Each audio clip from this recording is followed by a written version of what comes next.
आज ईस्टर की सुबह में मैं आप सभी को हैप्पी ईस्टर बोलता हूँ। आप सभी को ईस्टर के दिन की बहुत बहुत शुभकामनाएं। और आज ईस्टर की सुबह की आराधना में मैं आप सभी का स्वागत करता हूँ। आपको ईश्वर तमाम आशीषों से भरे और आपके जीवन सुखी हो, मंगलमय हो और आपका जीवन स्वस्थ रहे। और आज का विषय हमारे लिए है, प्रभु यीशु जीवित हो गए हैं, निसंदेह वो जीवित हो गए हैं। हालेलुया। और परमेश्वर का वचन हमसे ये कहता है, वे कहते थे प्रभु सचमुच जी उठा है और शमौन को दिखाई दिया है।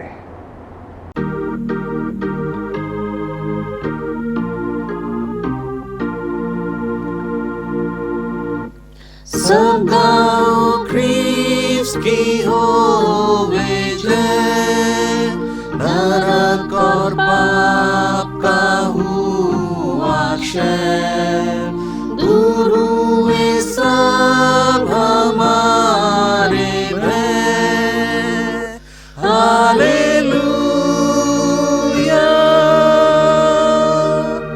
शैतान अब तेरा बल कहाँ, मृत्यु अब तेरा डंक कहाँ, समाधि तेरी जय कहाँ। हालेलुया।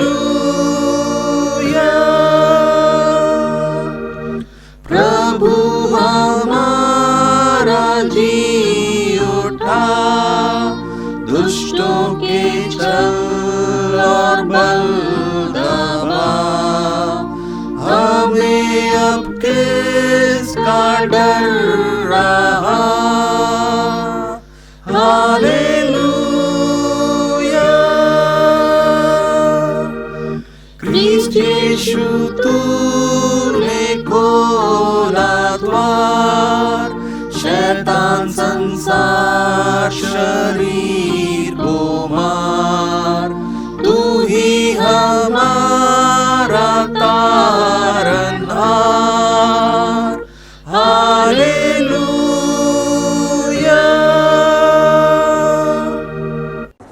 आइए हम सभी मिलकर प्रार्थना करें। सर्वशक्तिमान परमेश्वर, आपके सम्मुख सबके हृदय खुले हैं। आप सबकी अभिलाषाओं को जानते हैं और आपसे कोई भी भेद छिपा नहीं है। अपने पवित्र आत्मा की प्रेरणा से हमारे हृदय के विचारों को शुद्ध कीजिए, ताकि हम आपसे पूर्ण रूप से प्रेम करें और योग्य रीति से आपके पवित्र नाम की स्तुति करें, हमारे प्रभु यीशु मसीह के द्वारा। आमीन। स्वर्ग में परमेश्वर की महिमा और पृथ्वी पर उसके लोगों को शांति। हे प्रभु परमेश्वर, स्वर्गीय राजा, सर्वशक्तिमान पिता परमेश्वर, हम आपकी आराधना करते, आपको धन्यवाद देते हैं और आपकी महिमा के कारण आपकी स्तुति करते हैं। हाय प्रभु यीशु मसीह, परमेश्वर पिता के इकलौते पुत्र, हे प्रभु परमेश्वर, हे परमेश्वर के मेमने, आप जगत का पाप उठा ले जाते हैं, हम पर दया कीजिए। आप पिता की दाहिनी ओर विराजमान हैं, हमारी प्रार्थना स्वीकार कीजिए, क्योंकि केवल आप ही पवित्र हैं, आप ही प्रभु हैं, आप ही यीशु मसीह पवित्र आत्मा के साथ परमेश्वर पिता की महिमा में परम उच्च हैं। आमीन। आइए हम सभी दया याचना की प्रार्थना में शामिल हों। प्रभु हम पर दया कीजिए, प्रभु हम पर दया कीजिए, क्रिस्त हम पर दया कीजिए, क्रिस्त हम पर दया कीजिए, प्रभु हम पर दया कीजिए, प्रभु हम पर दया कीजिए। आज के दिन की विशेष प्रार्थना। हे सर्वशक्तिमान परमेश्वर, आपने अपने इकलौते पुत्र प्रभु यीशु के द्वारा मृत्यु पर विजय प्राप्त की और हमारे लिए शाश्वत जीवन का प्रवेश द्वार खोल दिया। हम बड़ी दीनता से विनती करते हैं कि जैसे आपने अपनी विशेष प्रेरणा से हमारे मन में सद अभिलाषाएं उत्पन्न की, वैसे ही अब हम आपकी निरंतर सहायता से इन अभिलाषाओं को सत्कार्यों में बदल सके। हमारे प्रभु यीशु मसीह के द्वारा जो आपके पवित्र आत्मा का साथी परमेश्वर है, अब और सदा सर्वदा जीवित और राज्य करते हैं। आमीन। आज का उत्तरवादी पाठ लिया गया है भजन संहिता 118, 1 से 2, 15 से 18 और 22 से 23 आयत। आप कृपया उत्तर दें। हालेलुया। हे जाति जाति के सब लोग, यहोवा की स्तुति करो। हे राज्य राज्य के सब लोगों, उसकी प्रशंसा करो, क्योंकि उसकी करुणा हमारे ऊपर प्रबल हुई है और यहोवा की सच्चाई सदा की है। या की स्तुति करो। यहोवा का धन्यवाद करो, क्योंकि वो भला है और उसकी करुणा सदा की है। इज़राइल कहे, उसकी करुणा सदा की है।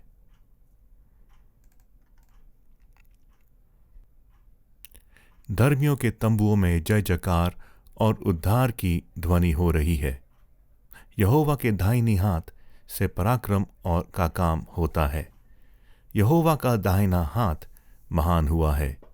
यहोवा के दाहिने हाथ से पराक्रम का काम होता है।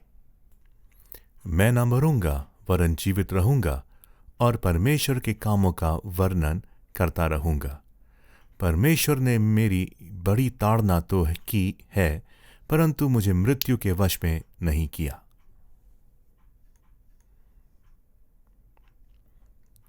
राजमिस्त्रियों ने जिस पत्थर को निकम्मा ठहराया था, वही कोने का सिरा हो गया है। यह तो यहोवा की ओर से हुआ है। यह हमारी दृष्टि में अद्भुत है।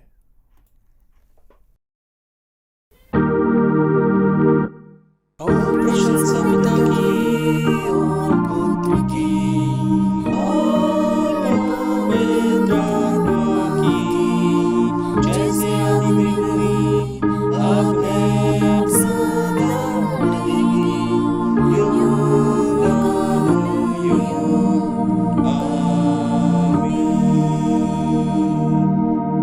आज का पुराना नियम का पाठ लिया गया है निर्गमन की पुस्तक, उसका 15वां अध्याय, उसकी पहली और दूसरी आयत और फिर उसका 19 से 21 तक। निर्गमन की पुस्तक 15वां अध्याय, पहली और दूसरी आयत और फिर उसका 19 से लेकर उसका 21 तक। मूसा का गीत। तब मूसा और इजरायलियों ने यहोवा के लिए यह गीत गाया। उन्होंने कहा, मैं यहोवा का गीत गाऊंगा, क्योंकि वह महाप्रतापी ठहरा है। घोड़ों समेत सवारों को उसने समुद्र में पटक दिया है। यहोवा मेरा बल और भजन का विषय है और वही मेरा उद्धार भी ठहरा है।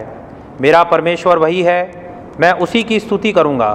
मैं उसके लिए निवास स्थान बनाऊँगा। मेरे पूर्वजों का परमेश्वर वही है, मैं उसको सराहूँगा।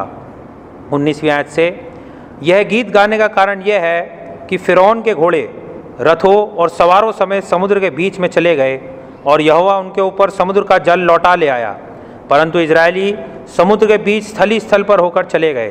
तब हारून की बहन मरियम नाम नबिया ने हाथ में डफ लिया और सब स्त्रियां डफ लिए नाचती हुई उसके पीछे हो लीं और मरियम उनके साथ यह टेक गाती गई, यहोवा का गीत गाओ, क्योंकि वह महाप्रतापी ठहरा है। घोड़ों समेत सवारों को उसने समुद्र में फेंक दिया है। परमेश्वर के वचन के पढ़े और सुने जाने पर हम सबको आशीष मिले। आमीन।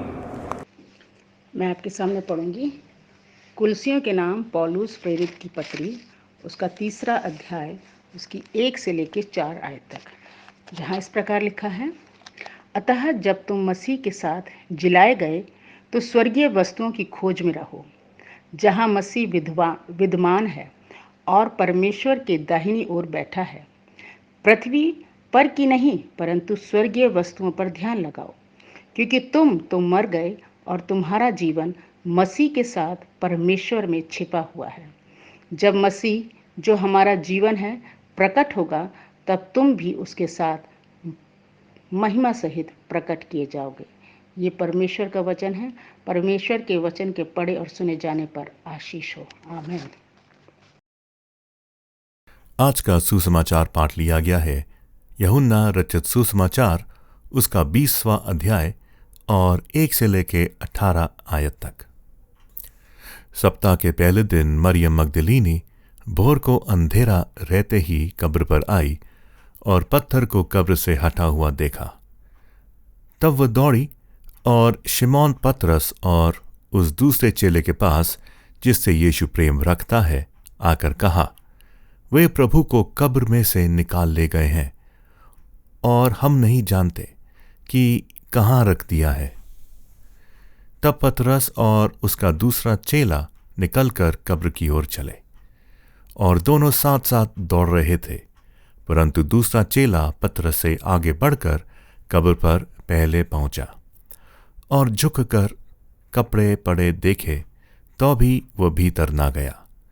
तब शिमोन पतरस उसके पीछे पीछे पहुंचा और कब्र के भीतर गया और कपड़े पड़े देखे, और वो अंगोछा जो उसके सर से बंधा हुआ था कपड़ों के साथ पड़ा हुआ नहीं, परंतु अलग एक जगह लपेटा हुआ देखा।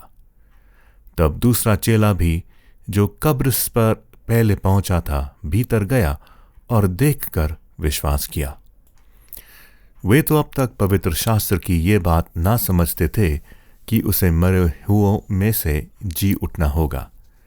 तब ये चेले अपने घर लौट गए, परंतु मरियम रोती हुई कब्र के पास ही बाहर खड़ी रही और रोते रोते कब्र की ओर झुककर दो स्वर्गदूतों को उज्ज्वल कपड़े पहने हुए एक को सिरहाने और दूसरे को पिताने बैठे देखा, जहां यीशु की लोथ पड़ी थी।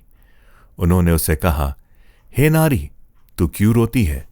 उसने उनसे कहा, वे मेरे प्रभु को उठा ले गए हैं और मैं नहीं जानती कि उसे कहाँ रखा है। ये कहकर वो पीछे फिरी और यीशु को खड़े देखा और ना पहचाना कि ये यीशु है। यीशु ने उससे कहा, हे नारी, तू क्यों रोती है? किसको ढूंढती है? उसने माली समझकर उससे कहा, हे महाराज, यदि तूने उसे उठा लिया है तो मुझसे कह कि उसे कहाँ रखा है और मैं उसे ले जाऊंगी। यीशु ने उससे कहा, मरियम। उसने पीछे फिरकर उससे इब्रानी में कहा, रब्बूनी, अर्थात हे गुरु। यीशु ने उसे कहा, मुझे मत छू, क्योंकि मैं अब तक पिता के पास ऊपर नहीं गया, परंतु मेरे भाइयों के पास जाकर उनसे कह दे कि मैं अपने पिता और तुम्हारे पिता और अपने परमेश्वर और तुम्हारे परमेश्वर के पास ऊपर जाता हूं। मरियम मगदलीनी ने जाकर चेलों को बताया कि मैंने प्रभु को देखा और उसने मुझसे ये बातें कहीं।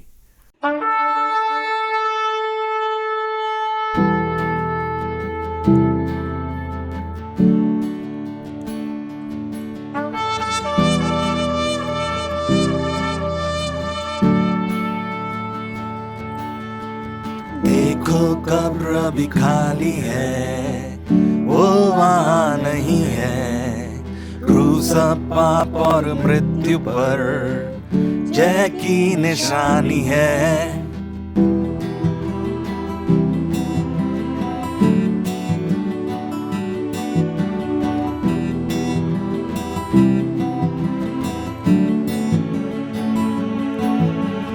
देखो कब्र अभी खाली है, वो वहाँ नहीं है। क्रूस पाप और मृत्यु पर जय की निशानी है, क्योंकि यीशु जिंदा है। उसने पाई मौत पर जय, परमेश्वर के प्रेम ने बचाया है मुझे, क्योंकि यीशु जिंदा है। उसने पाई मौत पर जय, परमेश्वर के प्रेम ने बचाया है मुझे।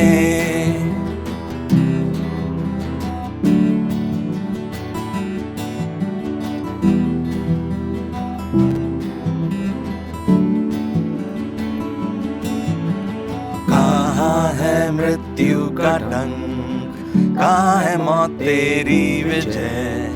शैतान के सर को यीशु ने कुचला है।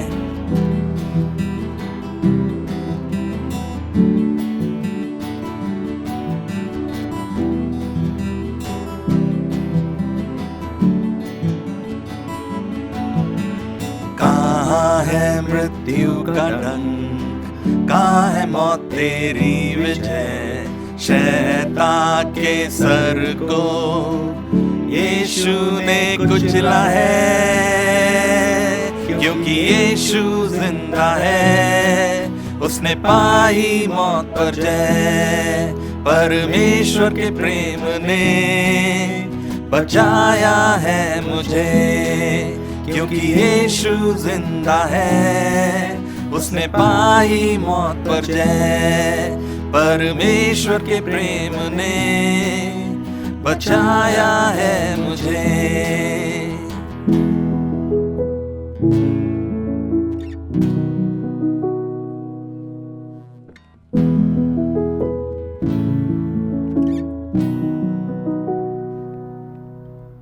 पाप का बंधन टूट गया मैं आजाद हुआ यीशु संग जीवन का द्वार अब खुल गया पाप का बंधन टूट गया मैं आजाद हुआ यीशु संग जीवन का द्वार अब खुल गया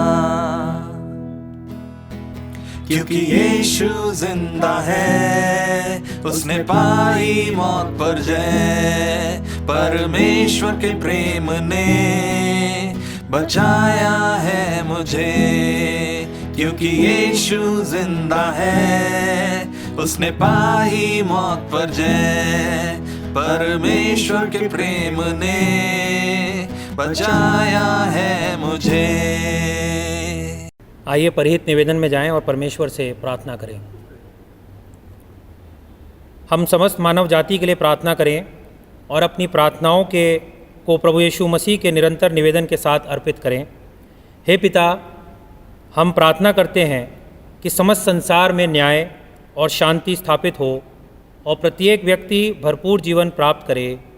हे दयावान प्रभु, उन सब लोगों के लिए जो इस गांव नगर में रहते हैं, उन सब बातों को दूर करने के लिए जिनसे आपसी फूट और झगड़े होते हैं और हमारे देश में सच्ची एकता की बढ़ती के लिए, हे दयावान प्रभु, उन सब लोगों के लिए जो कृषि, उद्योग अथवा व्यापार में लगे हुए हैं, सब मज़दूरों और कारीगरों के लिए और उन सब के लिए जो हमारे देश की रक्षा करते हैं, हे दयावान प्रभु, अध्यापकों और छात्रों, वैज्ञानिकों, लेखकों और कलाकारों और उन सब व्यक्तियों के लिए जो अन्य लोगों के विचारों और भावनाओं को प्रभावित करते हैं, हे दयावान प्रभु, उन सब लोगों के लिए जो दुखी हैं, बेरोज़गार हैं, भूखे प्यासे हैं, दरिद्र और दलित हैं,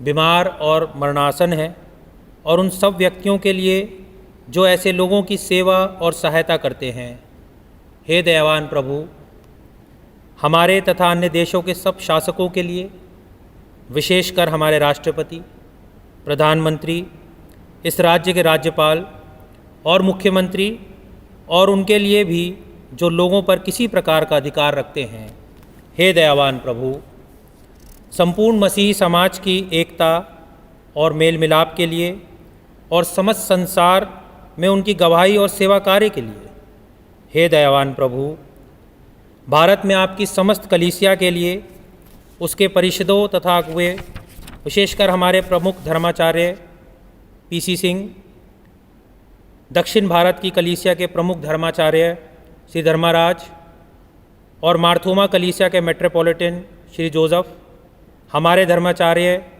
वारिस मसीह, हमारे पुरोहित टिमोथी शॉ, पादी जय कुमार और हमारे ले रीडर आशीष अनुराग और आपकी कलीसिया के सब अन्य धर्म सेवकों के लिए कि वे सच्चाई और लगन से आपकी सेवा करें। हे दयावान प्रभु, यह वर दे कि आपके उन सब भक्तों के साथ जिन्होंने अपने जीवन में सच्चाई से आपकी सेवा की है, हम भी आपके राज्य के शाश्वत आनंद में संभागी हो सकें। हे दयावान प्रभु, आइए एक साथ बोलें, हे स्वर्ग एक पिता, अपने राज्य को शीघ्र प्रकट कीजिए और हमारी इन प्रार्थनाओं को सुनिए। हम आपके पुत्र अपने प्रभु और उद्धारकर्ता यीशु मसीह के नाम से ये मांगते हैं, आमीन।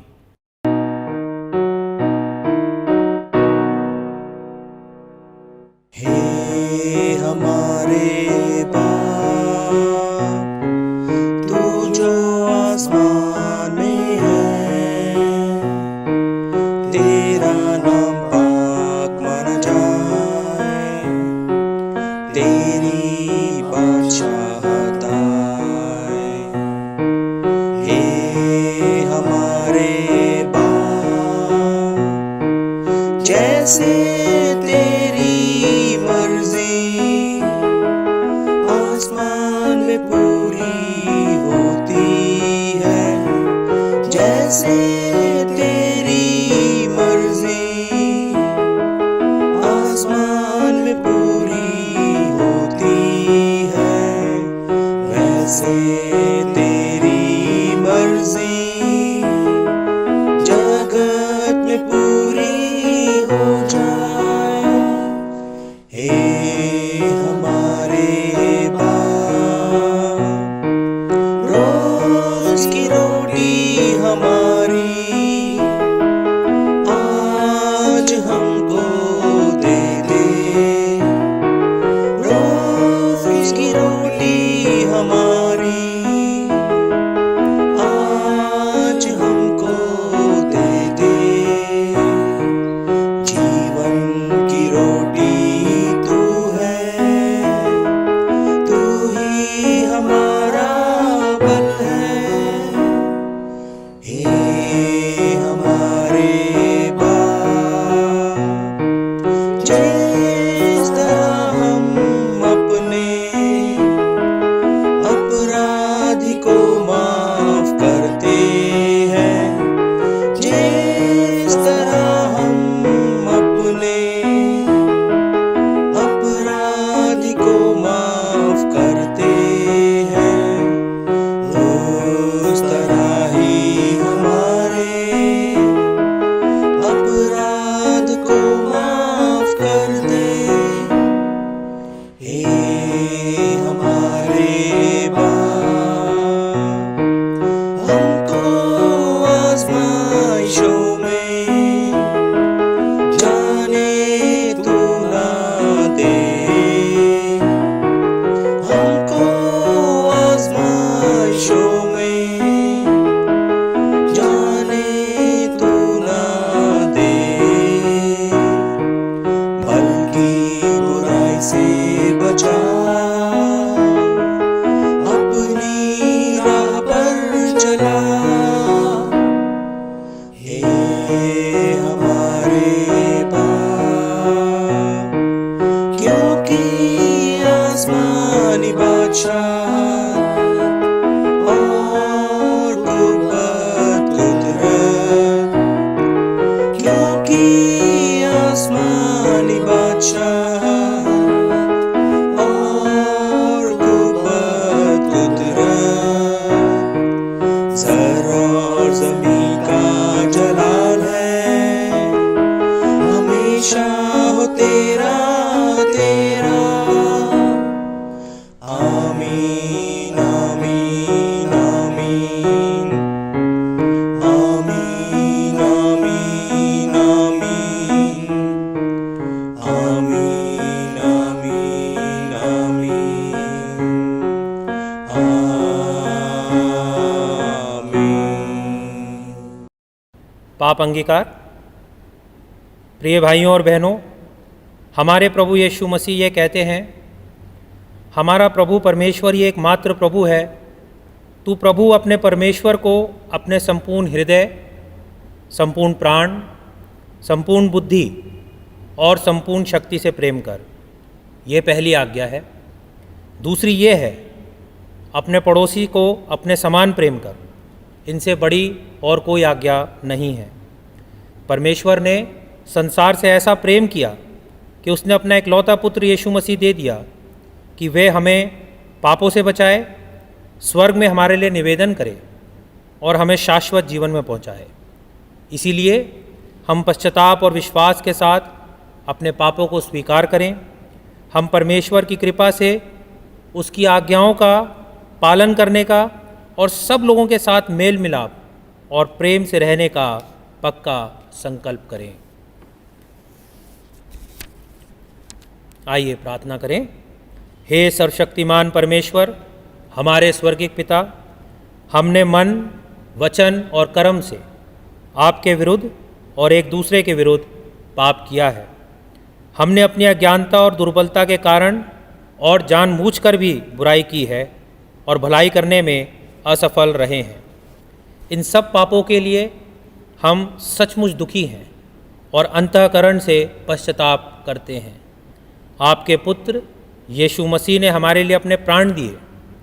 उन्हीं के कारण हमने जो पाप किए हैं उनको क्षमा कीजिए और यह वर दीजिए कि भविष्य में हम नया जीवन पाकर सदा आपकी सेवा करें, ताकि आपके पवित्र नाम की महिमा हो। आमीन। सर्वशक्तिमान परमेश्वर उन सबको क्षमा करता है जो एक दूसरे को क्षमा करते और सच्चा पश्चाताप करते हैं। वे आप सब पर दया करे, आप सबके पापों को क्षमा करे और उनसे आपको छुटकारा दे, सब भले कामों में आपको स्थिर और सबल करे और शाश्वत जीवन में बनाए रखे, हमारे प्रभु यीशु मसीह के द्वारा। आमीन। परमेश्वर का धन्यवाद हो। आइए हम शांति अभिवादन के लिए हम लोग जाएंगे। हम सब मिलकर मसीह की देह हैं और हम सब ने एक ही आत्मा के द्वारा एक ही देह में बपतिस्मा लिया है। हम ऐसे कार्य में संलग्न रहें जिनसे शांति मिलती और एक दूसरे का निर्माण होता है।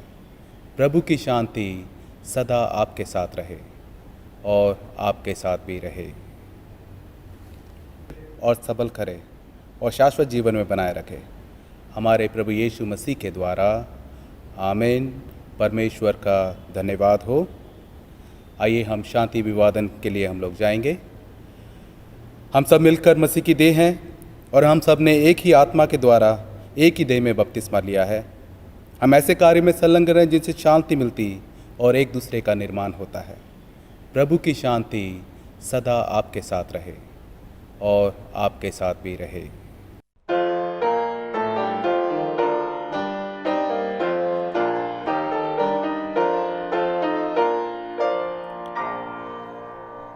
मसीह आज हुआ जिंदा है, खबर खुशी की, मुबारक हो खुदावंद है फतेह उसी की।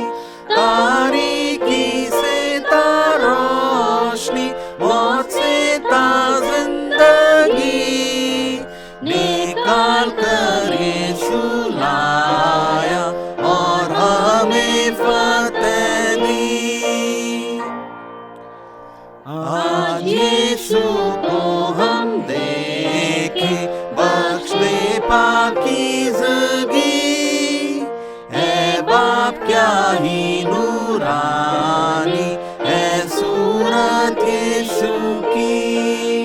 घर में ले आज हम उससे और सुने वह सलाम, तो होगी ईद मुबारक और खुशी ला कलाम। अब खुश हो ए आसमान, तू और खुश हो ए ज़मीन, आज खुश हो दिलो जान से ए सारे मोमिनीन। सिताइश और तमजीद से हम सब हो हम आवाज़, कि यीशु आज जी उठकर हुआ है सरफराज। आप सभी को जय मसीह की।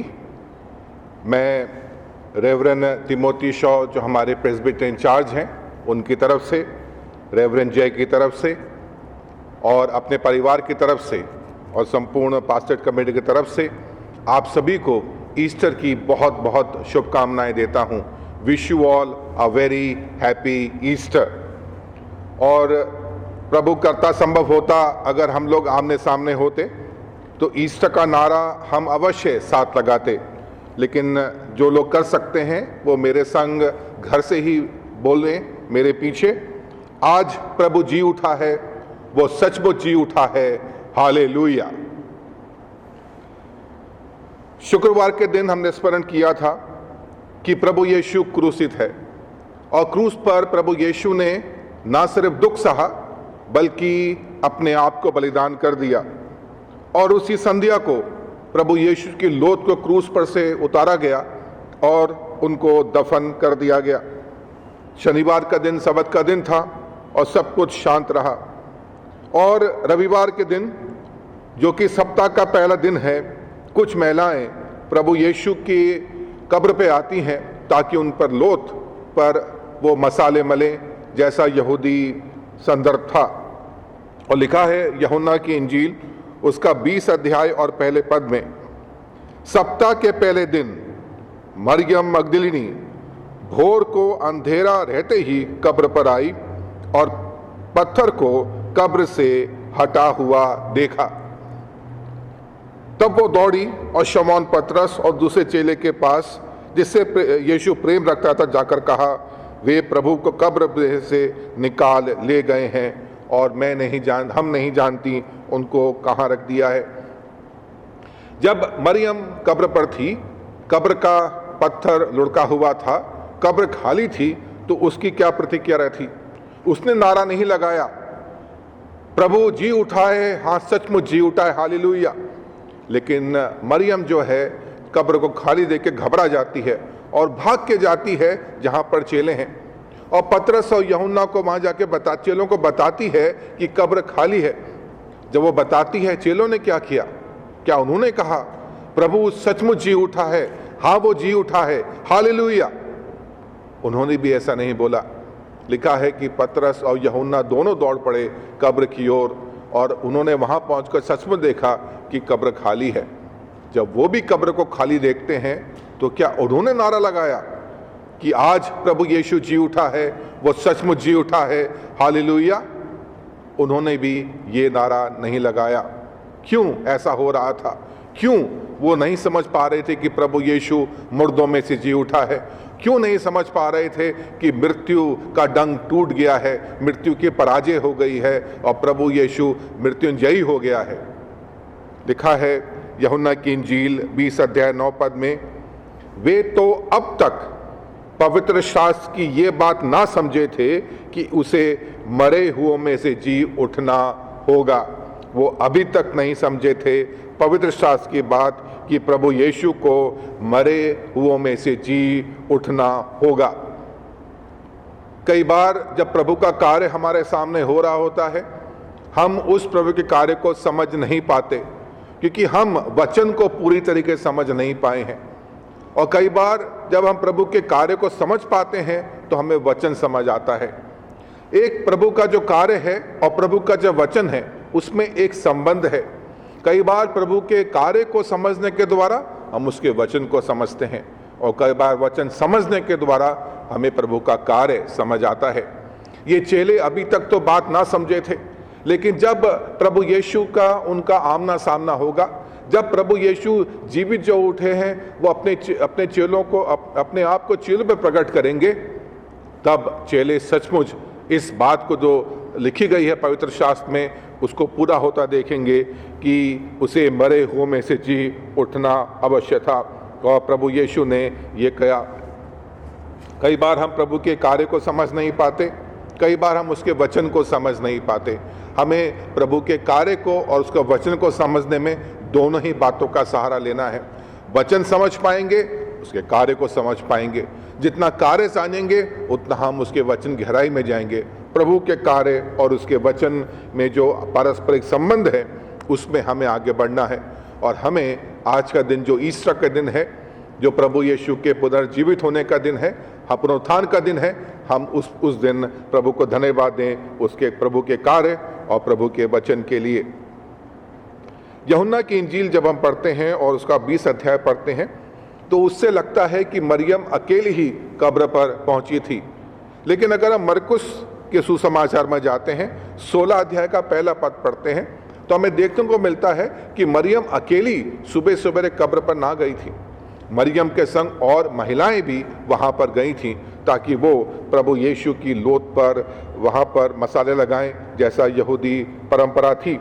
और इसीलिए जब मरियम चेलों को बताती है तो क्या कहती है, यूहन्ना 20:2 में, वे प्रभु को कब्र से निकाल ले गए हैं और हम नहीं जानती कि उसे कहाँ रख दिया है। उसने ये नहीं बोला मैं नहीं जानती, वो कहती हम नहीं जानती। इसका मतलब और भी महिलाएं थीं जो वहाँ पर थीं, लेकिन मरियम का जो भूमिका है वो सबसे अलग है। मरियम का जो स्थान इस अध्याय में है और प्रभु यीशु के पुनर्जीवित होने में है, हम पुनरुत्थान में हैं, हम उसको और गहराई से देखें, हम और बातें देख पाएंगे। आज का दिन जो ईस्टर का पहला दिन था, जो मरियम के लिए बड़ी भागदौड़ का दिन था। सुबह तड़के वो जल्दी पहुंच गई थी कब्र में, जल्दी उठी होगी, सारा इंतज़ाम करते करते शायद रात हो गई होगी, सुबह उठ के वहाँ पहुँचती है और जब देखती है कि कब्र खाली है तो लिखा है भाग कर जहाँ चेले थे वहाँ उनको बताने पहुँच जाती है। और वहाँ से जब पतरस और यूहन्ना भाग के आते हैं तो बहुत संभव है मरियम भी उनके साथ थी, अगर भागी ना हो शायद तेज चली हो, लेकिन फिर वहाँ तक पहुँचती है। जब पतरस और यूहन्ना देखते हैं कब्र खाली है, वो तो अपने दिल में सोचते हुए वापस चले जाते हैं, लेकिन मरियम वहीं पर खड़ी रहती है और वहीं खड़ी रहती है और वो वहाँ पे देखती है कि दो व्यक्ति हैं, लेकिन वो उनको स्वर्गदूत के रूप में नहीं देखती। और वो लिखा है 13 पद में, यूहन्ना 20:13 में, उन्होंने उससे कहा, हे नारी तू क्यों रोती है? उसने उनसे कहा, वे मेरे प्रभु को उठा ले गए हैं और मैं नहीं जानती कि उसे कहाँ रखा है। वो अभी भी प्रभु से मिलने को तत्पर है। उसको तो ये तो नहीं पता कि प्रभु यीशु का पुनरुत्थान हो गया है, लेकिन वो प्रभु यीशु की समीपता में रहना चाहती है, उसकी लोथ को छूना चाहती है। और फिर एक और बात यहाँ पर होती है, यहाँ लिखा है कि उसको फिर एक आवाज़ आई और प्रभु यीशु ने उससे कहा, हे नारी तू क्यों रोती है और किसको ढूंढती है? और उसने माली समझकर उससे कहा, हे महाराज, यदि तू उसे उठा ले गया है तो मुझे बता दे कि कहाँ रखा है और उसे मैं ले जाऊंगी। यहाँ पर हम एक बात देखते हैं, भले ही मरियम को सारी बातें समझ नहीं आ रही थी, भले वो भी पूरी तरह प्रभु के कार्य और उसके वचन को बराबर देख नहीं पा रही थी, सब कुछ साफ साफ नहीं था, लेकिन कुछ बातें तो एकदम साफ थी। मरियम अपना धीरज नहीं खोती है, खाली कब्र पाके चेलों के पास जाती है, चेलों के पास को लेके कब्र पे आती है और कब्र पर बनी हुई है और वो धीरज नहीं छोड़ रही, अभी भी प्रभु से मिलने चाहती है। और इस धीरज धरे के संग संग उसके अंदर एक लगन भी है। She is not only persevering, she also has a longing to be in Christ presence. वो प्रभु के लिए धीरज धरी है और प्रभु से मिलने के लिए उसकी लगन है। और क्योंकि उसके अंदर इतना धीरज है और क्योंकि उसको प्रभु से मिलने की लगन है, क्या होता है, प्रभु यीशु अपने आप को उस पर प्रकट करते हैं। लिखा है 16 पद, लिखा है 14 पद में, जब वो मुड़ी और यीशु को खड़े देखा तो ना पहचाना कि यीशु है। यीशु से बात भी करते हैं तो क्या ढूंढती है, लेकिन वो अपनी बात वो उसको ना पहचान पाती। लेकिन जब प्रभु यीशु उसकी बात सुनते हैं, उसके धीरज को, उसकी लगन को देखते हैं, तो प्रभु यीशु उसका नाम लेके उसको पुकारते हैं। लिखा है 16 पद में, यीशु ने उससे कहा मरियम, और उसने पीछे मुड़कर इब्रानी में कहा रब्बूनी, अर्थात हे गुरु। मरियम की खुशी का ठिकाना नहीं, क्योंकि जिस बात से उसने धीरज धरा, जिस बात की उसका लगन थी, वो प्रभु यीशु में उसको पूरी होती दिखाई देती है। और यहाँ पर क्या हुआ, मरियम वो पहली व्यक्ति बनी जिसने पुनरुत्थान हुए प्रभु यीशु को देखा। She became the first witness of the resurrected Christ. और क्या हुआ, ना सिर्फ वो हुआ, प्रभु यीशु ने जो पहला नाम अपने पुनरुत्थान के बाद लिया वो स्वयं मरियम का था। प्रभु यीशु मरियम का नाम लेके उसको पुकारते हैं और मरियम उसको गुरु और रब्बूनी कह के बुलाती है। और फिर क्या होता है, खुशी का ठिकाना नहीं, वो इस शुभ संदेश को कि प्रभु यीशु का पुनरुत्थान हो गया है, जीसस इज रेजरेक्टेड, वो दौड़ के चेलों के पास इस संदेश को लेके जाती है। और प्रभु यीशु के पुनरुत्थान की पहली गवाह और उसके पुनरुत्थान का पहला प्रचारक खुद मरियम बन जाती है। जब हम प्रभु के कार्य में प्रभु के लिए धीरज धरते हैं, जब हमारे अंदर प्रभु के लगन होती है, तो प्रभु हमें उस रूप से आशीषित करता है और हमें अपनी सेवकाई के लिए इस्तेमाल करता है। अब कुछ क्षणों के लिए हम अपना ध्यान पतरस और यूहन्ना से हटाकर, हम मरियम से हटाकर प्रभु यीशु पर केंद्रित करते हैं। हम जानते हैं कि मरियम भी प्रभु यीशु को मिलना चाहती थी, पतरस और यूहन्ना भी प्रभु यीशु की खोज में आए थे, लेकिन वो अपने आप प्रभु यीशु को ना ढूंढ पाए। क्या हुआ यहाँ पर यह हुआ, प्रयास तो मरियम का था, प्रयास याकूब और यूहन्ना का भी था, प्रयास तीनों ने किया। मरियम ने ज़्यादा धीरज धर के लगन किया और उसको प्रभु यीशु मिले। लेकिन एक बात बहुत साफ है, अपने आप ढूंढना और प्रभु का अपने आप को प्रकट करना, इन दोनों में अंतर है। जब हम प्रभु की खोज में निकलते हैं तो हमारा प्रयास है, लेकिन हमारा प्रभु परमेश्वर वो ईश्वर है जो पहल करता है। प्रभु यीशु स्वयं मरियम के समीप आए, प्रभु यीशु ने स्वयं मरियम से सवाल किया और प्रभु यीशु ने स्वयं मरियम को नाम लेके बुलाया। प्रभु यीशु ने पहल करी और संध्या के समय प्रभु यीशु ही पहल करेंगे और अपने आप को चेलों पे प्रकट करेंगे। हमारा ईश्वर ऐसा ईश्वर है जो पहल करने वाला परमेश्वर है। परमेश्वर की पहल है कि उसने प्रभु यीशु में मानव रूप में जन्म लिया, ये परमेश्वर की पहल थी, उसने पहला कदम उठाया। ये प्रभु यीशु की पहल थी, उसका इनिशिएटिव था कि सामने आके वो क्रूस पर अपने आप को बलिदान करने के लिए जाता है। ये परमेश्वर का पहल था, उसका कार्य था। और अब प्रभु परमेश्वर का कार्य, उसकी पहल कि मृत्यु को पराजित करके प्रभु यीशु का पुनरुत्थान हो गया है। और मैं और आप सचमुच कह सकते हैं, हाँ, प्रभु यीशु जी उठा है, वो सचमुच जी उठा है। हालेलुया। 3 बातें जो आज इस ईस्टर को प्रभु हमें स्मरण कराता है। हम जब प्रभु परमेश्वर को समझना चाहते हैं तो हमारे पास 2 बड़े अच्छे तरीके हैं।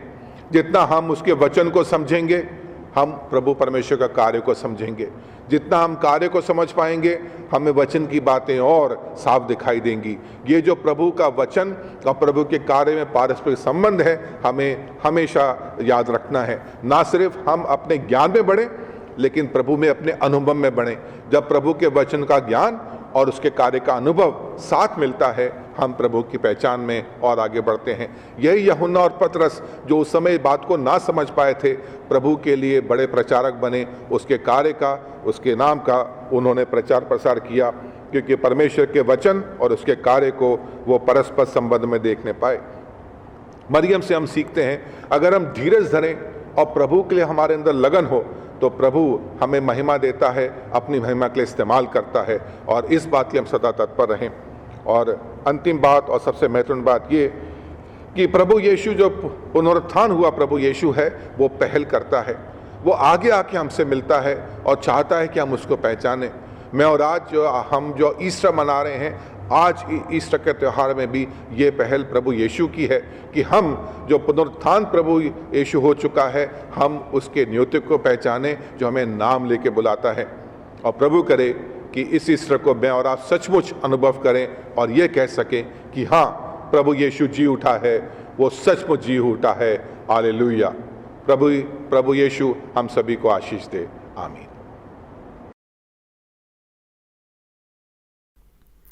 हम एक परमेश्वर सर्वशक्तिमान पिता पर विश्वास करते हैं। वह स्वर्ग और पृथ्वी का और समस्त दृश्य एवं अदृश्य वस्तुओं का करता है। हम एक प्रभु यीशु मसीह क्रिस्ट पर विश्वास करते हैं। वह परमेश्वर का एक लौता पुत्र, सर्वयुगों से पहले पिता से उत्पन्न, परमेश्वर से परमेश्वर, ज्योति से ज्योति, सत्य परमेश्वर से सत्य परमेश्वर, कृत नहीं वरन उत्पन्न है। उनका और पिता का तत्व एक है। उन्हीं के द्वारा सब वस्तुएं बनी। हम मनुष्य के लिए और हमारे उद्धार के निमित्त वह स्वर्ग से उतर आए। पवित्र आत्मा के सामर्थ्य से वह कुमारी मरियम से जन्मे और मनुष्य बने। पिन्तियुस पिलातुस के शासन में वह हमारे लिए क्रूस पर चढ़ाए गए। उन्होंने दुख भोगा, वह मरे और गाड़े गए। पवित्र शास्त्र के कथन के अनुसार वे तीसरे दिन जी उठे। वह स्वर्ग पर चढ़ गए और पिता की दाहिनी ओर विराजमान हुए। वह जीवित और मृतकों का न्याय करने के लिए महिमा के साथ फिर आएंगे और उनके राज्य का कभी अंत ना होगा। हम पवित्र आत्मा पर विश्वास करते हैं। वह प्रभु और जीवनदाता है। वह पिता और पुत्र से निकलता है। पिता और पुत्र के साथ उसकी आराधना और स्तुति की जाती है। वह नबियों के द्वारा बोला।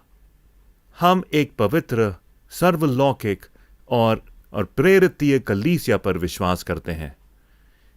हम पापों की क्षमा के लिए एक बपतिस्मे को मानते हैं। हम मृतकों के पुनरुत्थान की और आने वाले युग के जीवन की प्रतीक्षा करते हैं। आमीन।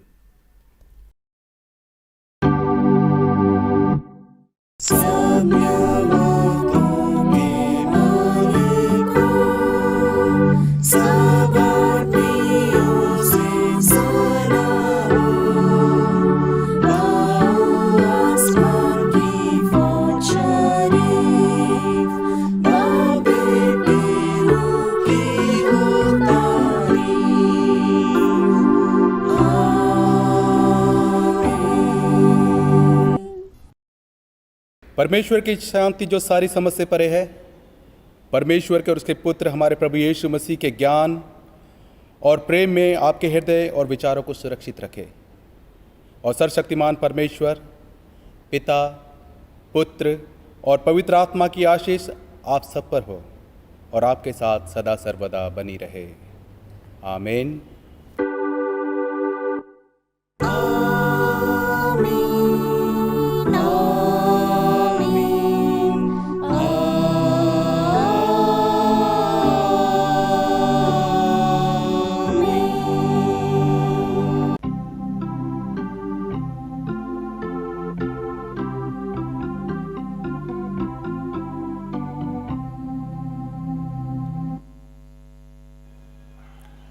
आज मसीह जी उठा है, हालेलुया। दिन मुबारक गीत का है, हालेलुया। तब जाए सब इंसान, हालेलुया। उसने दी थी अपनी जान, हालेलुया। हम के गीत हम गाएंगे, हालेलुया। अपने बादशाह यीशु के, हालेलुया। यीशु हुआ था मसलूब, हालेलुया। उससे हुई मौत मगलूब, hallelujah.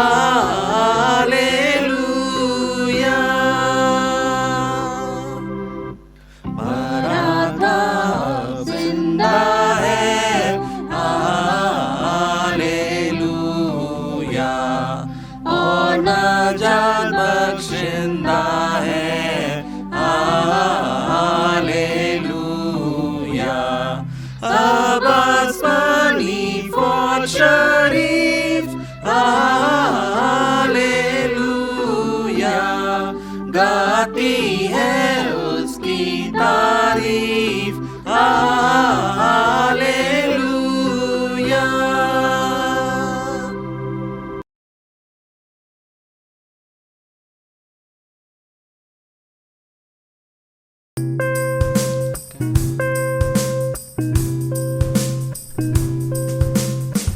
Who's the boss? Who's the king of kings? Who's the A and the Z of life?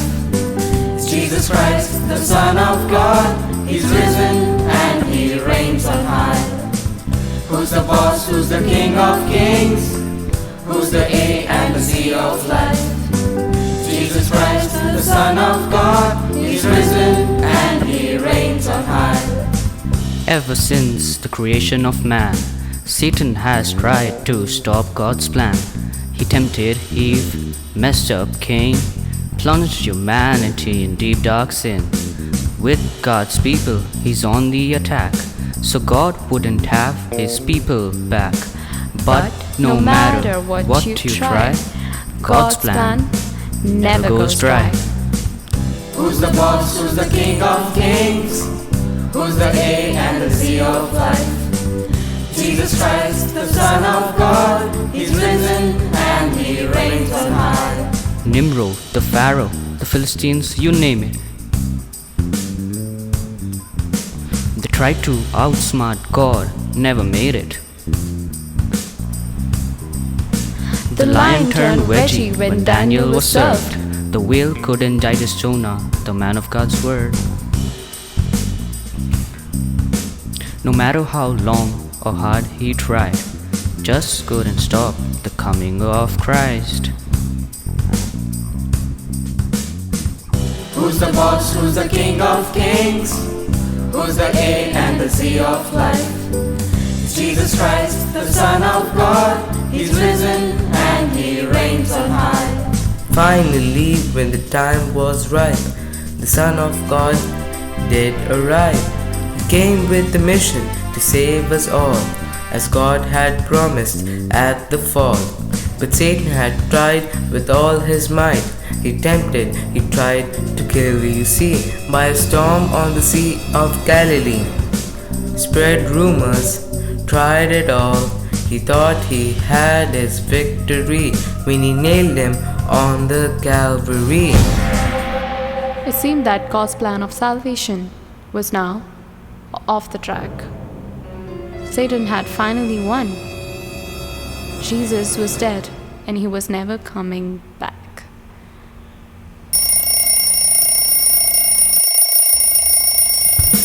Then 3 days later, as the sun was rising, the stone rolled away and they couldn't find Him. The angel of the Lord appeared and said, He's alive! Jesus is alive! Who's the boss? Who's the King of Kings? Who's the A and the Z of life? Jesus Christ, the Son of God, He's risen and He reigns on high. We've got a message for you. The devil will try to trouble you, but don't be alarmed and do not worry. Tell him Jesus is the boss. Remember Calvary. Who's the boss? Who's the King of Kings? Who's the A and the Z of life? Jesus Christ, the Son of God, He's risen and He reigns on high. He's risen and He reigns on high. He's risen and He reigns on high.